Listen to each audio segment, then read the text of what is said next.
Yep, I'm going to be one of these YouTubers that speak into these little things. So here we go. Hello people of YouTube, and welcome back to another video, another week, another video, as they say. It's been a little bit cold here in the UK recently. I've been wanting to get out and shoot some stuff for the channel, but honestly, it's been so cold, I've just kind of stayed at home and hibernated, and work's got a little bit busy again. But I am getting back to getting some content gathered together around lenses, filmmaking gear, and also I'm going to try and do some vlog style BTS videos, as it's always good to drag you guys along with me on the shoots so you can see what's happening. And it's also nice for me to document the process, as that's something I really need to do more for myself as well. So make sure you hit that subscribe button, and let's get on with the video. In this video, we're going to be looking at some cine lenses from 7Artisans that I've recently picked up. These 7Artisans Spectrum lenses have been designed for full frame cameras, and they offer a really nice small compact sized cine lens. Now there is also a Super 35 version of this lens, which I believe is called the 7Artisans Vision series. So if you are on Super 35, there is also a lens for you guys out there as well. So I decided to pick up the 35mm T2.0 and the recently released 14mm T2.9. They also make a 50mm 2.0 and an 85mm, but I haven't tried these lenses yet. So if you do own them, let me know how you're getting on with them in the comments below, as I'd be really interested to know, as I might pick these up as well. So if you have been thinking about using cine lenses in your video work, then there is no doubt that you have stumbled across the 7Artisans Spectrum range of lenses. I mean, let's face it, most people at some point on their video journey are going to think, I wonder if having some cine glass is going to turn my videos into a Hollywood masterpiece. But with cine lenses popping up left, right and centre these days, and ranging in costs from cheap to, well, let's face it, honestly eye-watering, I'm sure these have definitely caught your gaze when browsing through our beloved platform, you guessed it, Amazon. Now before I dive into chatting more about these lenses, 7Artisans did not send me these for review. I purchased them from my own money, so this is my honest thoughts from using them for a little while now. I did in fact pick up a cheeky little Amazon discount on these lenses during Black Friday, and I have also noticed that the lenses seem to fluctuate in price on Amazon, so keep your eyes peeled for those little bargains you can grab. And if you are interested in these lenses, I've dropped a little link in the description below. This is an affiliate link, so it does help support the channel. If you do decide to hook yourself up with some of these lenses, then that's really appreciated. So I'm going to start at cost, and with these lenses coming in at around £380 to £450, like I said, they do seem to fluctuate on Amazon, and you can grab some deals on these lenses, so keep your eyes open. But with these low prices, actually, in fact, I think these are some of the cheapest lenses available today in the cine lens world. You have to think, are they any good? And this is probably where you lot have probably found yourself when looking at these lenses and hovering over that buy it now button. When I first received these lenses and I held them, I was pretty blown away by how these lenses feel. It's a fully metal housed lens with a nice little lens cap. And having used Vespids, Nisi, micro primes, these are built super well and don't feel cheap at all. A bonus with having the extra weight is if you have a smaller DSLR camera like a Lumix S5 or a Sony FX3, that extra weight is actually going to help you aid in ironing out those micro jitters in your footage by having a little bit of extra weight in your camera setup. So there's a nice little bonus there for you guys.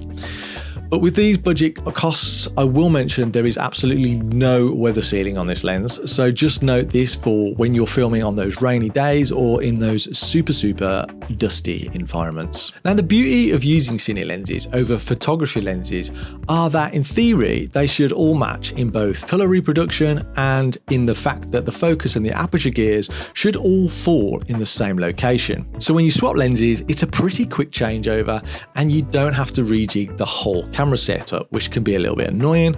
Now I say this because a lot of time with budget lenses, this isn't the case, but I can report that on all three lenses, they look the same and there are indeed many similarities, such as the long focus throw on all lenses, which is about 270 degree, and they all have the same 82mm front filter thread, even the 14mm, which is really, really cool. But watch out if you are using filters on this lens, as the vignette can become quite apparent, especially with these wide angles. But the focus and aperture rings are all in the same positions, so for me, this is a pretty good start for these lenses. But I will note that the focus distance and t-stop markings are not on both sides of the lens like some higher end quality cine lenses, which can be useful when you're working with a crew or a focus puller or similar, but it's not really a deal breaker at this budget cost. Now the focus and aperture gears feel really smooth to operate, and there is just enough resistance here to make for a really pleasing operation.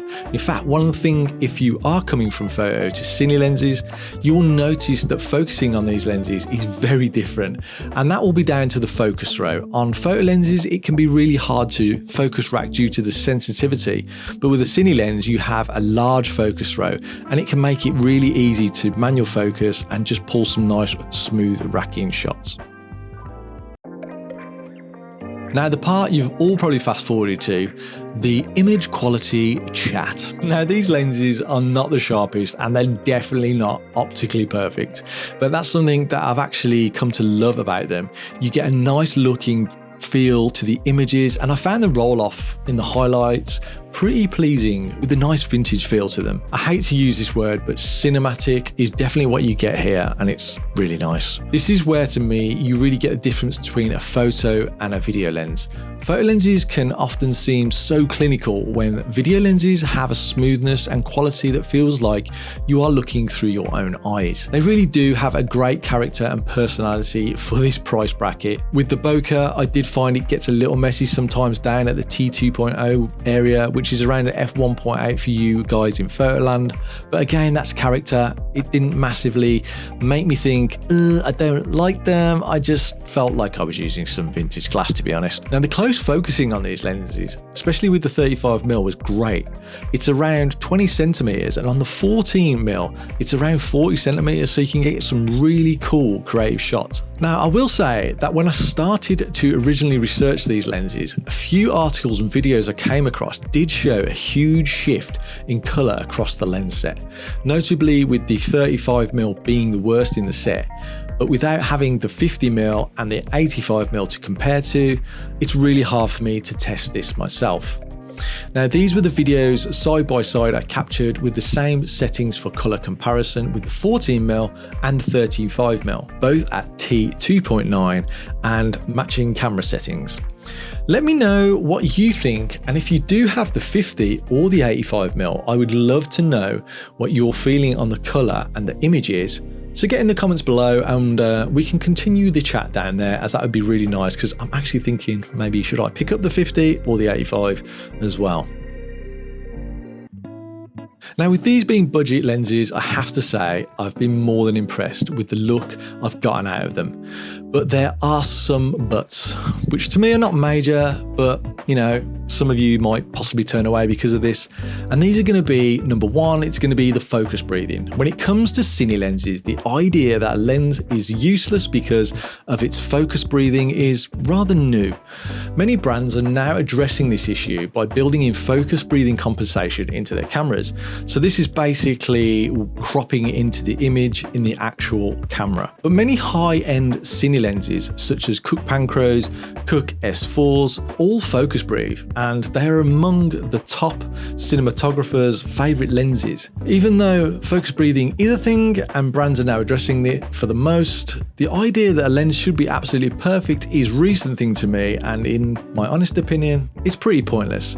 So take what you want from what I've just said. Now, chromatic aberration. If you were looking for those retro cine lens vibes and on a budget, then this lens is definitely for you. These lenses do have a slight chromatic aberration, especially when shooting into bright areas, and you will see a little bit of a coloured fringe around the subject. But also I did find that it was a little bit hit and miss with the chromatic aberration, and sometimes it was worse than others, and I couldn't really figure out why that was. I mean, overall, it was a pretty pleasing image, and for the cost, you can't really complain.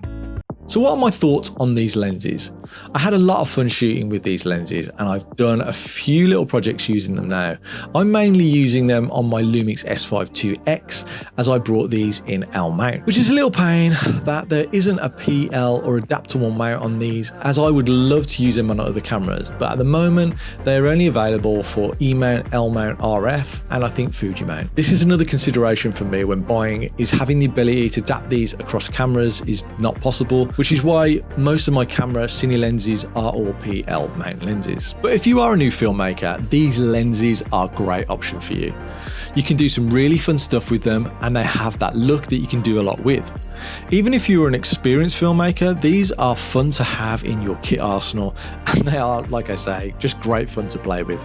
Overall, they are incredible value for money and they are a lot of fun. I keep saying fun because they are just really fun. I hope you found this video useful if you've been on the fence about buying these lenses, and if you have any questions then hop down in the comments below and I'll try to help you out. Now like I say, I have left some links in the description below to the lenses that I'm talking about, so hop down there and grab some lenses. There is an affiliate link, so it does help the channel and that's really awesome. So I've been Ian Snape, thanks for tuning in and I'll see you on another video soon.